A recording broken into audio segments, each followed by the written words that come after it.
এখন আপনি কিন্তু অফলাইনের পাশাপাশি অনলাইনে অন্নপূর্ণা ভান্ডার প্রকল্পে আবেদন জানাতে পারবেন। ইতিমধ্যে আমি এক আবেদনকারী আবেদন জানিয়েছি, দেখতেই পাচ্ছেন অন স্ক্রিনে। এখন প্রশ্ন, আপনি কিভাবে অনলাইনে আবেদন করবেন, কী কী ডকুমেন্টস আপলোড করতে হবে, কত এমবি কিংবা কেবির মধ্যে, তার পাশাপাশি আপনার পরিবারে যদি ৫ জন কিংবা ৭ জন সদস্য থাকে, কিংবা আপনার একটি পরিবারে ২ জন ব্যক্তি ২ জন মহিলা আবেদন করবে, তো কীভাবে আপনি আবেদন করবেন। যাদের ভোটার কার্ড নেই কিন্তু ১৮ বছর হয়ে গিয়েছে, সেক্ষেত্রে সেই সমস্ত সদস্যদের তথ্য আপনি কীভাবে অ্যাড করবেন, কীভাবে ফর্মকে পূরণ করতে হবে, ব্যাংকের তথ্য লাগছে না, সেক্ষেত্রে টাকা কোথায় আপনার জমা হবে, বিস্তারিত আজকের ভিডিওতে step by step apply process. অবশ্যই আপনি ভিডিওটি সম্পূর্ণ দেখুন। আর আপনি যদি এখনও পর্যন্ত ভিডিওতে লাইক না করে থাকেন, অবশ্যই লাইক করে দিন।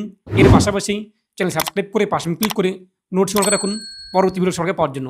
আর আপনি যদি আমাদের ভিডিওটি ফেসবুক পেজ এমডি ৩০০ দেখে থাকেন, অবশ্যই ফেসবুক পেজটি ফলো করুন। আর অবশ্যই ভিডিওটি প্রত্যেকে শেয়ার করে জানিয়ে দিন। তো এর জন্য আপনি আপনার মোবাইল ফোন অথবা কম্পিউটার অথবা ল্যাপটপ তার গুগলে আসুন এবং সার্চ করুন এমডি 360 নিউজ লিখে। তো আপনি যখনই সার্চ করবেন এমডি 360 নিউজ লিখে, প্রথমে পেয়ে যাবেন এমডি 360news.com। এখানে আপনি ক্লিক করুন। এরপর উপরে আপনি দেখতেই পাচ্ছেন মেনু বার অথবা সার্চ বার, এখানে আপনি ক্লিক করুন। এরপর আপনার সামনে সার্চ চলে আসবে, দেখতেই পাচ্ছেন। তো এরপর আপনি এখানে সার্চ করুন 777 তিনটি 7 লিখে, এই যে তীরচিহ্ন, এখানে আপনি ক্লিক করুন। প্রথমে চলে আসবে আপনার সামনে এই যে অন্নপূর্ণা যোজনা অনলাইন আবেদন, এখানে আপনি ক্লিক করুন। পরবর্তী পেজ চলে আসবে, আর্টিকেলটি আপনি ভালোভাবে পড়ে নেবেন। তারপর নিচে আপনি চলে আসবেন। তো নিচে আপনি দেখতেই পাচ্ছেন বিস্তারিত। তার পাশাপাশি আপনি কিন্তু এখানে অফলাইনে যে আবেদন করার যে ফর্মগুলো, সেই ফর্মের ডাউনলোডের লিঙ্কও আপনি পেয়ে যাবেন, বাংলা এবং ইংরেজি ফর্ম ডাউনলোড লিঙ্ক আপনি এখানে ডাউনলোড করতে পারবেন। তার পাশাপাশি অনলাইনে আবেদন করার জন্য এই যে দেখতেই পাচ্ছেন অন্নপূর্ণা ভান্ডার অনলাইন আবেদনের লিঙ্কটি, এখানে আপনি ক্লিক করুন। পরবর্তী পেজটি চলে আসবে এই যে সিটিজেন, তার মধ্যে রয়েছে অ্যাক্সেস সিটিজেন পোর্টাল, এখানে আমরা ক্লিক করব। তো সিটিজেনের নিচে রয়েছে অ্যাক্সেস সিটিজেন পোর্টাল, এখানে আপনি ক্লিক করুন। পরবর্তী পেজটি আপনার সামনে চলে আসবে। এরপর এখান থেকে আপনি আপনার ডিস্ট্রিক্ট, এক কথা যে আবেদনকারী যারা আপনি আবেদন করবেন, আপনার পরিবার কোন জায়গায় বসবাস করছে বর্তমানে, কিংবা আপনার স্ত্রী ঠিকানা কী রয়েছে, তো এখান থেকে আপনি আপনার ডিস্ট্রিক্ট জেলার নাম চয়েস করবেন। তারপর এখানে আপনি আপনার মোবাইল নাম্বার বসিয়ে দেবেন। এই মোবাইল নাম্বারে ওটিপি আসবে। তারপর নিচে দেখতে পাবেন সিকিউরিটি কোডটি, তা উল্লেখ করে দেবেন। তারপর রিকোয়েস্ট ওটিপিতে আপনি ক্লিক করবেন। আরেকটি বিষয় আপনি দেখতেই পাচ্ছেন যে এখানে কিন্তু স্পষ্ট বলা হয়েছে যে সমস্ত আবেদনকারীরা অনলাইনে ৩/৬/২০২৬ আগে আবেদন করেছেন, আপনাদেরও কিন্তু আবারও নতুন করে এই পোর্টালে আবেদন করতে হবে। তো আপনি যদি ৩/৬/২০২৬ আগে অনলাইনে আবেদন করে থাকেন অনলাইন, তাহলে আপনাদের আবারও এখানে আবেদন করতে হবে অনলাইনে। তারপর রিকোয়েস্ট ওটিপিতে ক্লিক করবেন। পরবর্তী পেজে আপনার মোবাইলে ওটিপি আসবে, তা বসে আপনি ভেরিফাই করে নেবেন। তো ভেরিফাই করতে আমাদের সামনে কিন্তু পরবর্তী পেজ আবেদন ফর্মটি চলে আসবে। তো আপনি দেখতেই পাচ্ছেন যে প্রথমত রয়েছে কিন্তু হেড অফ ফ্যামিলি, তো আপনাদের পরিবারের কর্তাকে। তো আপনার পরিবারে যদি মোট ৫ জন সদস্য কিংবা ৩ জন সদস্য থাকে, তার মধ্যে বয়সে বেশি কে, কিংবা সেই সমস্ত সদস্যদের মধ্যে কে আপনাদের যে সংসার কিংবা পরিবারে ভরণ পোষণ বহন করে থাকেন, কে এক কথায় সেই পরিবারের কর্তা, কে আপনার সংসার চালাচ্ছে, সেই ব্যক্তির নাম প্রথমত বসিয়ে দেবেন।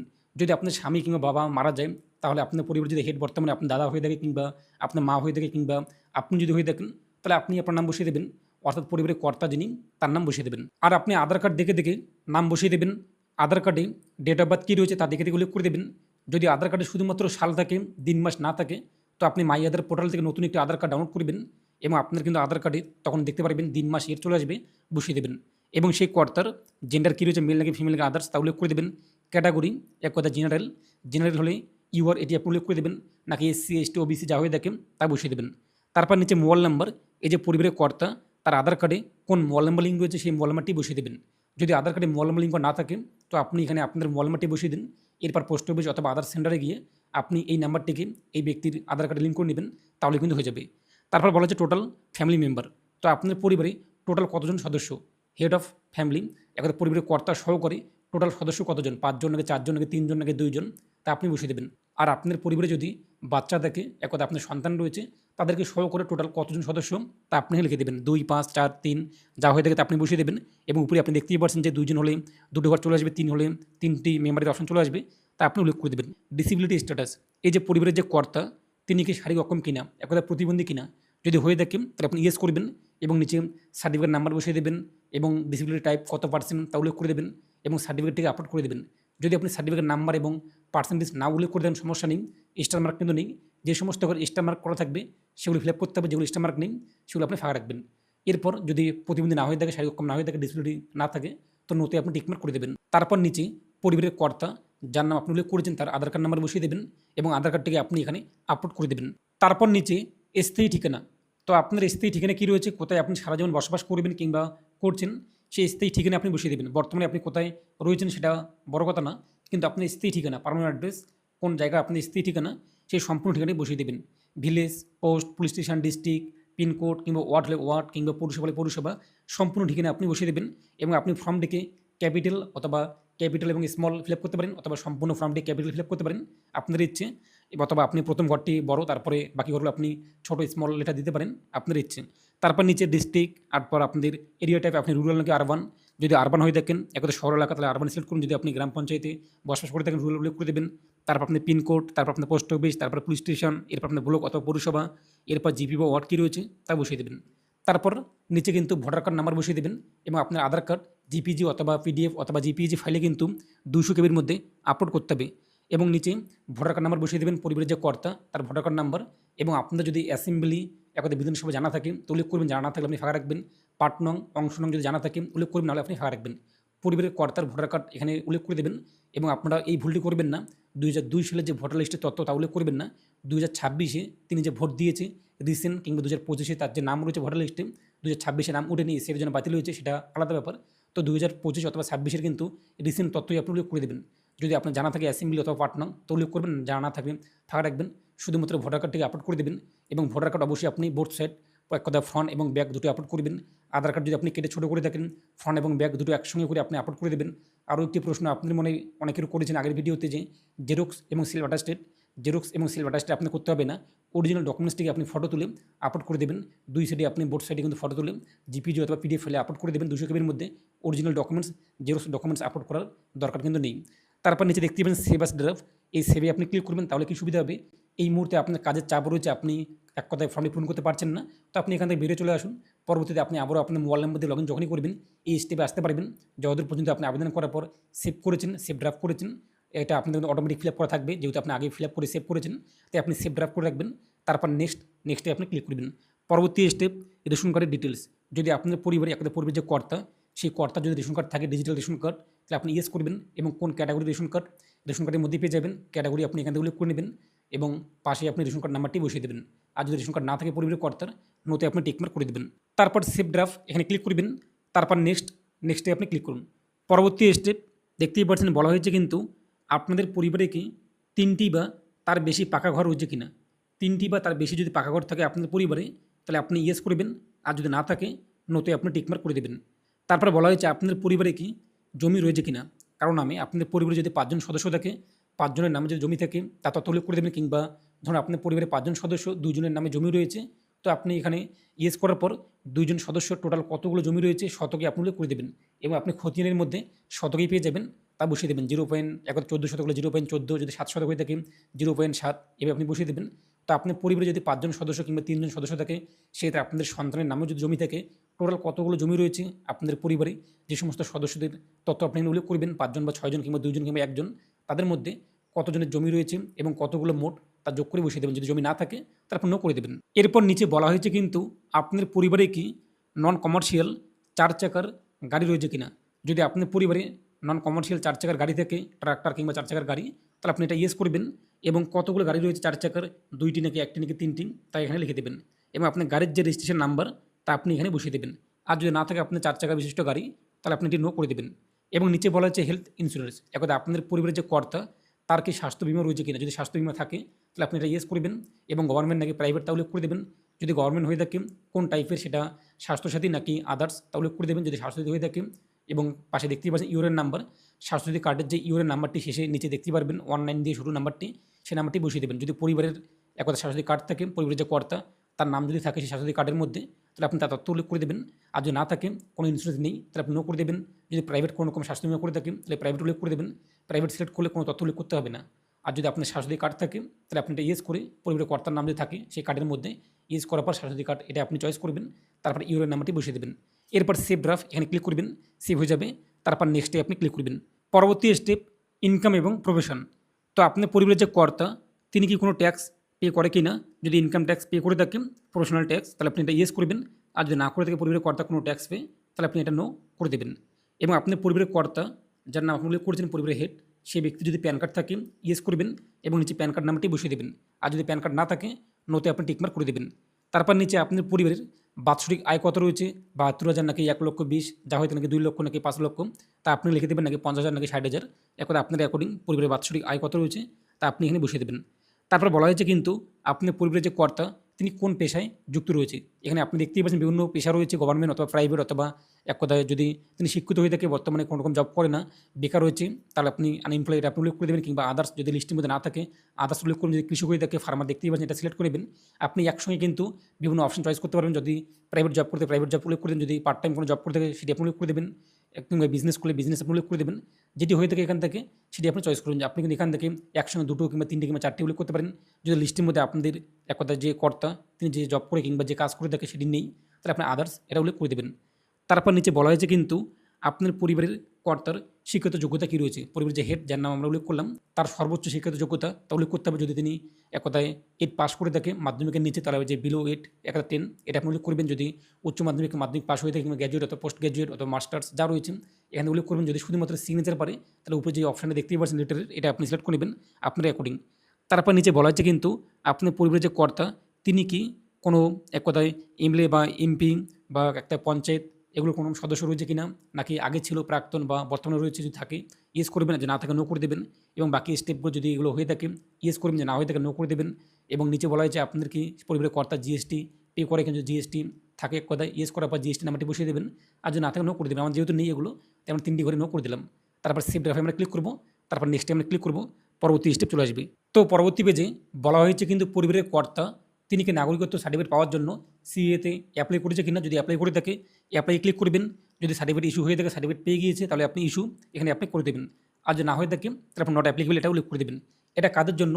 যারা অন্য দেশ থেকে পালিয়ে এসেছে আমাদের দেশে, ভারত তথা বর্তমানে পশ্চিমবঙ্গে বসবাস করছে এবং নাগরিকত্ব সার্টিফিকেট পাওয়ার জন্য আবেদন করেছে, তাদের ক্ষেত্রে কিন্তু এই অপশনটি।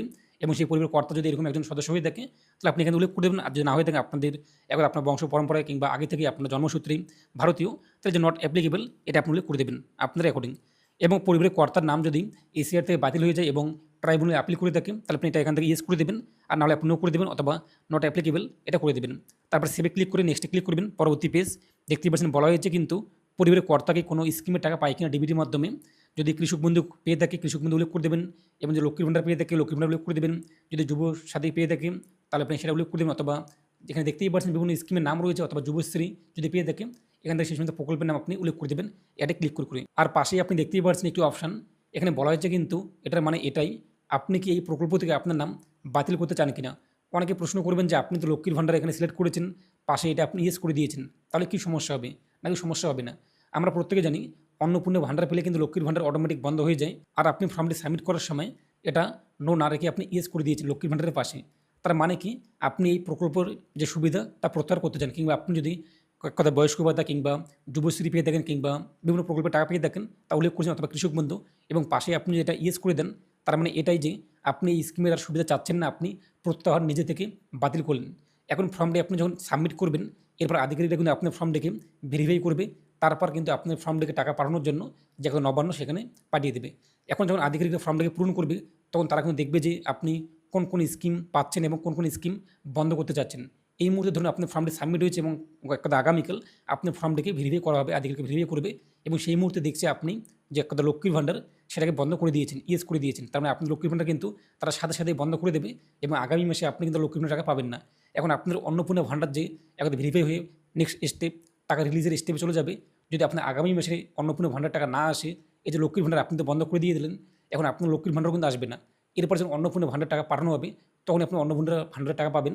কিন্তু লক্ষ্মীর ভাণ্ডার যদি আপনার নো করা থাকে, তাহলে আপনি আগামী মাসে যদি অন্নপূর্ণা ভাণ্ডার না পেয়ে থাকেন, লক্ষ্মীর ভাণ্ডার চলে আসবে। যদি আপনারা এটা ইয়েস করে দেন, তখন আপনাদের এই সমস্যাটি দেখা দেবে। এবং আপনারা অনেকে আরও প্রশ্ন করেছেন আগের ভিডিওতে যে যদি আপনি এটা নো করে দেন, লক্ষ্মীর ভাণ্ডারের পাশে নো কিংবা কোনো প্রকল্পের পাশে নো, তার মানে কি আপনাদের অন্নপূর্ণা এবং লক্ষ্মীর ভাণ্ডার দুটো কি একসঙ্গে ঢুকবে? দুটো কিন্তু আপনি একসঙ্গে পাবেন না, যে কোনো একটি পাবেন। যদি আপনার অন্নপূর্ণা অ্যাপ্রুভ হয়ে যায় এবং টাকাও চলে আসে, তার মানে আপনার লক্ষ্মীর ভাণ্ডার অটোমেটিক বন্ধ হয়ে যাবে এবং অন্নপূর্ণা 3,000 টাকা আপনি পেয়ে যাবেন। এবং আপনার যদি অন্নপূর্ণা ভাণ্ডার এখনও অ্যাপ্রুভ হয়নি, তো লক্ষ্মীর ভাণ্ডার আপনি যদি আগে থেকে পেয়ে থাকেন, তো লক্ষ্মীর ভাণ্ডার টাকা চলে আসবে। কিন্তু আপনি যদি এটা ইয়েস করে দেন, তাহলে আপনার লক্ষ্মীর ভাণ্ডার কিন্তু ভেরিফাই স্টেপিং বাতিল করে দেবে, এবং পরবর্তী টাকা স্টেপ একটা রিলিজ করা যে স্টেপ, সেখানে গিয়ে যদি আপনাদের অন্নপূর্ণা টাকা না আসে এবং আপনি লক্ষ্মীর ভাণ্ডারও কিন্তু পাবেন না। তো এটা আপনি কীভাবে এক কথা ইয়েস নো করবেন সেটা আপনাদের ইচ্ছে। এটা ইয়েস মানে আপনি স্বইচ্ছে এই সমস্ত প্রকল্প প্রত্যাহার বাতিল করলেন, আপনি আর এই সমস্ত সুবিধা চাচ্ছেন না। আর নো মানে আপনি সমস্ত প্রকল্প রাখতে চাচ্ছেন, বাতিল করলেন না। তারপর সেভ ড্রাফট, এই সেভ ড্রাফটে আপনি ক্লিক করবেন। আপনাদের হেড অফ ফ্যামিলির তথ্য অ্যাড হয়ে যাবে। এরপর আপনাদের মেম্বার 2 আপনি কার নাম রাখবেন, যার এখন আপনাদের বয়সে কম রয়েছে যদি আপনাদের এখানে স্বামীর নাম উল্লেখ করে দেখেন, এখন আপনি স্ত্রী হিসেবে আপনার নাম উল্লেখ করবেন। যদি আপনাদের হেড অফ ফ্যামিলি শ্বশুরমশাই হয়ে থাকে অথবা শাশুড়ি হয়ে থাকেন, তার নাম আপনি উল্লেখ করে দিলেন। তারপর মেম্বার 2 তে আপনার স্বামী, এরপর আপনাদের এক কথায় নাম যে রয়েছে আপনার নাম, 3 নম্বরে তারপর আপনার যে বাচ্চা থাকে তো বাচ্চার নাম। যদি আপনি একজন মেয়ে হয়ে থাকেন তো আপনার বাবার নাম, তারপর মায়ের নাম, তারপর আপনার নাম, কিংবা আপনার দাদা যদি থাকে তিনি যদি বয়সে বড় থাকে তার নাম, কিংবা আপনার দাদা যদি আলাদা পরিবার হয়ে থাকে, বিয়ে করার পর আলাদা হয়েছে তাহলে সেটা আলাদা পরিবার। তো এখন এইভাবে আপনি এখানে সারিবদ্ধভাবে বয়স অনুযায়ী মেম্বার 2, এরপর মেম্বার 3, এরপর মেম্বার 4 উল্লেখ করে দেবেন। তো একই রকম মেম্বার 2 তে সেই ব্যক্তির নাম বসিয়ে দেবেন, কার নাম আপনি ডাকতে চান মেম্বার 2 তে তার নাম বসিয়ে দিন, আধার কার্ড দেখে ডেট অফ বার্থ কী রয়েছে তা উল্লেখ করে দিন, এবং রিলেশন এখন এই যে হেড অফ ফ্যামিলির সঙ্গে তার সম্পর্ক কী রয়েছে, ফাদার নাকি মাদার নাকি হাজব্যান্ড নাকি ওয়াইফ নাকি গ্র্যান্ডফাদার নাকি স্পাউস, এক কথায় স্পাউস মানে স্বামী বা স্ত্রী, বা এক কথায় সিস্টার যা হয়ে থাকে সেটি আপনি এখান থেকে উল্লেখ করে দেবেন। এক কথায় রিলেশন হেড অফ ফ্যামিলির সঙ্গে এই ব্যক্তির সম্পর্ক, দ্বিতীয় ব্যক্তির সম্পর্ক কী রয়েছে তা বসিয়ে দেবেন। তারপর ডেট অফ বার্থ উল্লেখ করে দেবেন, জেন্ডার কী রয়েছে মেল নাকি ফিমেল তা উল্লেখ করে দেবেন, এবার ক্যাটাগরি কী রয়েছে তা উল্লেখ করে দিন। একই রকমভাবে এক কথায় আধার কার্ডে কোন মোবাইল নাম্বার লিঙ্ক রয়েছে এই মেম্বার 2 যার নাম আপনি উল্লেখ করবেন সেই ব্যক্তির আধার কার্ডে যে মোবাইল নাম্বার লিঙ্ক রয়েছে সেই মোবাইল নাম্বার বসিয়ে দিন। তারপর ডিসিপ্লিন টাইপ একই রকম সেম টু সেম আপনি উল্লেখ করে দিন। তারপর নিচে আধার কার্ড নাম্বার বসিয়ে দিন, মেম্বার 2 তে আপনি যার নাম উল্লেখ করেছেন তার আধার কার্ড নাম্বার, আধার কার্ড আপলোড করুন। তারপর নিচে ভোটার কার্ড, এখানে মেম্বার 2 তে আপনি যার নাম উল্লেখ করবেন তার ভোটার কার্ড নাম্বার বসিয়ে দিন, এবং ভোটার কার্ডের যদি আপনাদের এক কথায় পার্ট নং অ্যাসেম্বলি নং জানা থাকে তো উল্লেখ করবেন, নাহলে আপনি ফাঁকা রাখবেন। তারপর নিচে ভোটার কার্ডকে আপলোড করে দেবেন। এখন অনেকে আরও প্রশ্ন করেছেন আগের ভিডিওতে যে আপনাদের মেম্বার 2 তে কিংবা মেম্বার 3 কিংবা মেম্বার 4 এ আপনি যে সদস্যের নাম উল্লেখ করবেন সেই সদস্যের বয়স এক কথায় 18 বছরের ঊর্ধ্বে অ্যাডাল্ট, কিন্তু তার ভোটার কার্ড নেই। যদি 18 বছরের ঊর্ধ্বে অ্যাডাল্ট হয়ে থাকে তাহলে অবশ্যই কিন্তু ভোটার কার্ড আপলোড করতেই হবে, স্টার মার্ক চলে আসবে, এবং আপনি যদি ভোটার কার্ড আপলোড না করে থাকেন ফর্মটা কিন্তু আপনার সাবমিট নেবে না। এখন প্রশ্ন, যেহেতু তারা 18 বছর কিংবা 19 বছর কিংবা 20 বছর হয়েছে আপনি ভোটার কার্ড আবেদন করেননি, সেটা আপনাদের ফল, সেটা আপনাদের ভুল। তাহলে আপনার কোনো কী রয়েছে এই মুহূর্তে আপনি কিন্তু অনলাইনে সেই পরিবারটাকে সাবমিট করতে পারবেন না। তার জন্য আপনাদের অফলাইন যে ফর্মটি সেই ফর্মটিকে পূরণ করে নিকটবর্তী বিডিও অফিস অথবা এইচডি অফিস অথবা পৌরসভাতে জমা করতে হবে, অথবা ইমেলের যে কার্যালয় রয়েছে সেখানে আপনি জমা করতে হবে।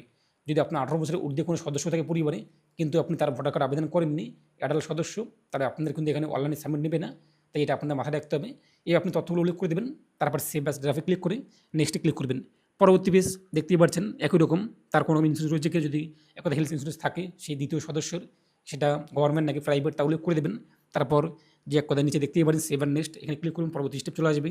এরপর বলা হয়েছে কিন্তু তিনি কোনো ইনকাম ট্যাক্স পে করে কিনা এবং তার প্যান কার্ড রয়েছে কিনা তা উল্লেখ করে দেবেন প্যান কার্ড থাকলে, এবং তার প্রফেশন কী রয়েছে, তিনি কোন পেশায় যুক্ত রয়েছে তা উল্লেখ করে দেবেন। যদি পেশা না থাকে, হাউস ওয়াইফ হয়ে থাকে তাহলে আপনি এখান থেকে আদার্স উল্লেখ করে দেবেন, যদি স্টুডেন্ট হয়ে থাকে পড়ুয়া তাহলে আদার্স উল্লেখ করে দেবেন। তারপর তার সর্বোচ্চ যোগ্যতা কী রয়েছে, হাইস্ট কোয়ালিফিকেশন তা উল্লেখ করে দেবেন। তারপর নিচে একই রকম আপনার দ্বিতীয় সদস্য যার নাম উল্লেখ করেন মেম্বার 2 তে, সেই ব্যক্তিকে কোনো এমপি বা এমএলএ বা লোকাল বডি, কোনো পঞ্চায়েত এই সমস্ত সদস্য রয়েছে কিনা, নাকি আগে ছিল প্রাক্তন, যদি হয়ে থাকে দ্বিতীয় সদস্য টিএস করবেন, আলোচনা করে দেবেন। এবং গভর্নমেন্ট একদা পেনশন পায় কিনা, একদা গভর্নমেন্ট হোল্ডার কিনা, বর্তমানে পেনশন পাচ্ছে কিনা, দ্বিতীয় সদস্য যদি হয়ে থাকে ইয়েস করবেন, আলোচনা করে দেবেন। জিএসটি রয়েছে কিনা থাকলে ইয়েস করবেন এবং জিএসটি নাম্বার বসিয়ে দেবেন দ্বিতীয় সদস্যের, আর না হলে আপনি নো করে দেবেন। তারপর সেভ ড্রাফে ক্লিক করবেন, তারপর নেক্সটে আপনি ক্লিক করবেন। পরবর্তী পেজ একই রকম, দ্বিতীয় সদস্য আপনি যার নাম উল্লেখ করলেন সেই ব্যক্তি যদি ক্যাতে অ্যাপ্লাই করে থাকে তার তথ্য উল্লেখ করে দেবেন, এক কথায় অ্যাপ্লাই, অথবা যদি সার্টিফিকেট ইস্যু হয়ে থাকে ইস্যু, আর না হয়ে থাকে নট অ্যাপ্লিকেবল। আর দ্বিতীয় সদস্যের নাম যদি এসিআর থেকে বাতিল হয়ে যায় এবং ট্রাইব্যুনালে অ্যাপিল করে থাকে তাহলে ইয়েস করবেন, এবং না হলে নো করে দেবেন। তারপর সেভ ড্রাফে ক্লিক করবেন, তারপর নেক্সটে আপনি ক্লিক করবেন, পরবর্তী স্টেপ চলে আসবে। এবং দেখতেই পাচ্ছেন যে এখানে কিন্তু বলা হয়েছে যেহেতু এই সদস্য দ্বিতীয় সদস্য আমাদের মহিলা, তার জন্য এখানে আমাদের সামনে চলে আসছে কিন্তু অন্নপূর্ণা যোজনা। যদি মহিলা সদস্য হয়ে থাকে এই অপশন নিয়ে চলে আসবে অন্নপূর্ণা যোজনা, 25 থেকে 60 বছর বয়সের মধ্যে বয়স হলে যদি আপনি অন্নপূর্ণা যোজনা আবেদন করতে চান, অবশ্যই আমরা আবেদন করতে চাই। তো এখান থেকে আমরা এটা ইয়েস আই এম অ্যাপ্লাই এটা উল্লেখ করে দেবো। তো ইয়েস আই এম অ্যাপ্লাই এটা আপনি উল্লেখ করে দেবেন। তারপর বলা হয়েছে একই রকম আপনি দ্বিতীয় সদস্য কি কোনো ডিবিটির মাধ্যমে কোনো স্কিম টাকা পাচ্ছে কিনা পেলে আপনি তা উল্লেখ করে দেবেন, এবং আপনি সেটি প্রত্যাহার করতে চান কিনা, বাতিল করতে চান কিনা। বাতিল করতে চাইলে ইয়েস করবেন, বাতিল করতে না চাইলে নোতে আপনি ক্লিক করবেন। তারপর সেভ ড্রাফে ক্লিক করবেন, দ্বিতীয় সদস্যের তথ্য সেভ হয়ে যাবে। একইরকমভাবে আপনি তৃতীয় সদস্য, চতুর্থ সদস্য, পঞ্চম, ষষ্ঠম যতগুলো সদস্য রয়েছে প্রত্যেকের একই রকম সেম প্রসেসে আপনি সেভ করে নেবেন, এক কথা অ্যাড করে নেবেন। তারপর দেখতেই পাচ্ছেন যে আমাদের সামনে লাস্টে একটি অপশন রয়েছে ডিক্লারেশন এবং সাবমিট, এই যে ডিক্লারেশন এখানে আপনি ক্লিক করবেন, পরবর্তী পেজে চলে আসবে। এই যে টার্মস অ্যান্ড কন্ডিশন এখানে আপনি ক্লিক করবেন, তারপর ফাইনাল সাবমিট আপনি করে দেবেন। তো যখনই আপনি ফাইনাল সাবমিট করে দেবেন আপনার আবেদন হয়ে যাবে এবং আপনার সামনে একটি কিন্তু টেম্পোরারি নাম্বার চলে আসবে। এই নাম্বার দিয়ে আপনি পরবর্তীতে কিন্তু স্ট্যাটাস চেক করতে পারবেন, যদিও এই মুহূর্তে স্ট্যাটাস চেক করা যাচ্ছে না। যখন স্ট্যাটাস চালু হয়ে যাবে আমি আপনাকে জানিয়ে দেবো। এবং এই যে সার্টিফিকেটটিকে, এই যে অ্যাপ্লিকেশন নাম্বারটিকে আপনি কীভাবে ডাউনলোড করবেন, উপরে দেখতেই পাচ্ছেন একটি একটা চতুর্ভুজ চিহ্ন রয়েছে, এই চতুর্ভুজ চিহ্নতে আপনি ক্লিক করুন, এটা আপনার সামনে কিন্তু ডাউনলোড হয়ে যাবে। এই সার্টিফিকেটে কথা আপনার টেম্পোরারি নাম্বারটি অনলাইনে আবেদন করার পর আপনি কোথাও জমা করতে হবে না। যদি আপনার কোনো সময় ভেরিফিকেশনের জন্য ডাকা হয় তো আপনি এখানে যে নাম্বার উল্লেখ করেছেন সেই নাম্বার আপনাদের কল করবে, যদি ভেরিফিকেশন করা হয় আর যদি না করা হয় তো আপনার ডাকবে না। তো আপনাদের অনলাইনে আবেদন করার পর কোথাও কিন্তু জমা করতে হবে না। আরেকটি বিষয়, এখানে আমরা কিন্তু ব্যাংকের তথ্য উল্লেখ করলাম না। অন্নপূর্ণা যোজনায় যে সমস্ত মহিলারা এখানে অ্যাপ্লাই করবে, যদি আপনার পরিবারে এক কথায় 5 জন সদস্য, তার মধ্যে 2 জন মহিলা অ্যাপ্লাই করবেন, তো আপনারা 2 জনকেই অ্যাপ্লাই করতে পারবেন অন্নপূর্ণা যোজনায়। এখন প্রশ্ন, ব্যাংকের তথ্য যেহেতু চাওয়া হলো না, টাকা আপনাদের কোন ব্যাংকে জমা হবে? এখানে টাকা কিন্তু পাঠানো হবে ডিবিটির মাধ্যমে। আপনি যে মহিলার আধার কার্ড নাম্বারটি উল্লেখ করেছেন, সেই আধার কার্ড নাম্বারটি কোন ব্যাংকে লিঙ্ক রয়েছে, কোন ব্যাংকে ডিবিটি লিঙ্ক অ্যাক্টিভ রয়েছে, সেই ব্যাংকে আপনার টাকাটি জমা হবে। এখন প্রশ্ন, আপনার কোন ব্যাংকে ডিবিটি লিঙ্ক অ্যাক্টিভ রয়েছে আপনি কীভাবে চেক করবেন? তার জন্য আপনাদের কিন্তু ইউটিউবে আপনি আসুন, ইউটিউবে সার্চ করুন DBT link MD 360, DBT link MD 360 লিখে আপনি যখনই সার্চ করবেন আপনার সামনে কিন্তু প্রথমে ভিডিওটি চলে আসবে। তো এটি আপনি দেখে নেবেন। এরপর আপনাদের কোন ব্যাংকে ডিবিটি লিঙ্ক অ্যাক্টিভ রয়েছে, কোন ব্যাংকে নেই, কীভাবে আপনি লিঙ্ক করবেন, কীভাবে পরিবর্তন করবেন এক ব্যাংক থেকে অপর ব্যাংকে, সেটি আপনি দেখে নেবেন। টাকা পাঠানো হবে কিন্তু ডিবিটির মাধ্যমে, তাই ব্যাংকের তথ্য এখানে চাওয়া হচ্ছে না। এবং এ নিয়ে আপনার মতামত কমেন্টে পেশ করুন। আর অবশ্যই ভিডিওটি প্রত্যেকে শেয়ার করে জানিয়ে দিন।